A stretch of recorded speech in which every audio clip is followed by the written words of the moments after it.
रना श्रीराम जय राम जय जय राम. 13 मार्च.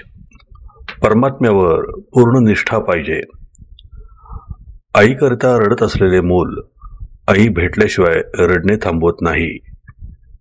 त्याप्रमाणे समाधानाकरता आनंदाकरिता धडपडणारा आपला जीव परमेश्वर प्राप्त झाल्याशिवाय शांत राहू शकत नाही. म्हणून प्रपंचाची काळजी न करता परमेश्वराची प्राप्ती कशी होईल याची काळजी करा. भगवंतावर संपूर्णपणे निष्ठा ठेवल्याशिवाय आपली प्रपंचाची काळजी दूर होणार नाही. सर्व जगताचा जो पालन करता तो आपले पालन नाही का करणार. प्रत्येक गोष्ट त्याच्याच सत्तेने होते हे लक्षात ठेवा. मग प्रपंच कधीही बाधक होणार नाही. एक भगवंताची निष्ठा मात्र शेवटच्या श्वासापर्यंत सांभाळा. आपण पुराणात वाचलेच आहे की भीष्माने पांडवांना मारण्याची प्रतिज्ञा केली. भीष्म प्रतिज्ञा असती मग ती खोटी कशी होऊ शकेल. सर्व पांडव चिंताग्रस्त झाले, पण द्रौपदीची निष्ठा मात्र जबरदस्त होती. ती म्हणाली, आपण श्रीकृष्णाला विचारू. तिने सर्व वृत्तांत त्याला कथन केला. श्रीकृष्ण म्हणाला, भीष्माची प्रतिज्ञा खोटी कशी होईल, तरी आपण एक प्रयत्न करून बघू. तो म्हणाला, द्रौपदी, तू आता असे कर, रात्री भीष्माचार्यांच्या आश्रमात जा. तिथे फक्त संन्याशांना आणि स्त्रियांना मुभा आहे. मी तुझ्याबरोबर आश्रमापर्यंत येतो. त्यानंतर श्रीकृष्ण द्रौपदीला घेऊन भीष्माचार्यांच्या आश्रमापर्यंत गेले आणि बाहेरच तिचे अलंकार आणि इतर वस्तू सांभाळीत बसले. श्रीकृष्णांनी तिला आत जाताना सांगितले की भीष्माचार्य आता झोपत आहेत. अशा वेळी तू आत जा आणि बांगड्या वाजवून नमस्कार कर. त्याप्रमाणे द्रौपदी आत गेली आणि बांगड्या वाजवून भीष्माचार्यांना तिने नमस्कार केला.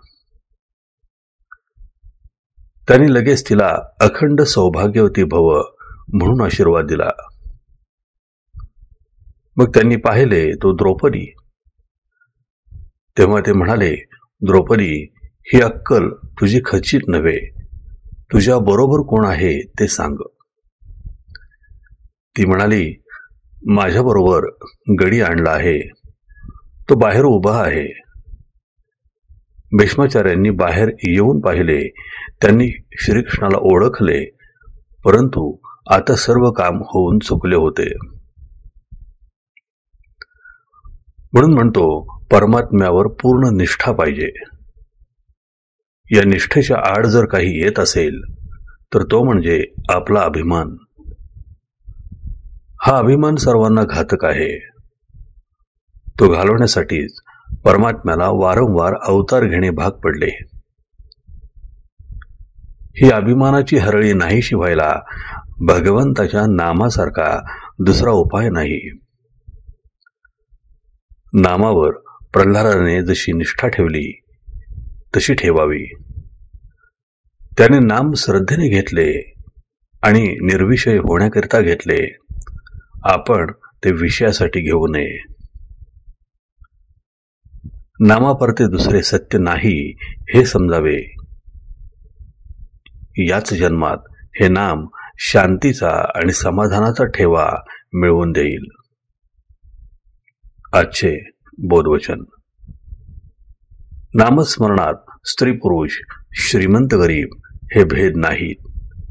फक्त ते श्रद्धेने घेणे जरूर आहे. श्रीराम जय राम जय जय राम. जयाचा जनी जन्म नामार्थ झाला. जयाने सदा वास नामात केला. जयाच्या मुखी सर्वदा नाम कीर्ती. नमस्कार त्या ब्रह्म चैतन्य मूर्ती. जय जय रघुवीर समर्थ.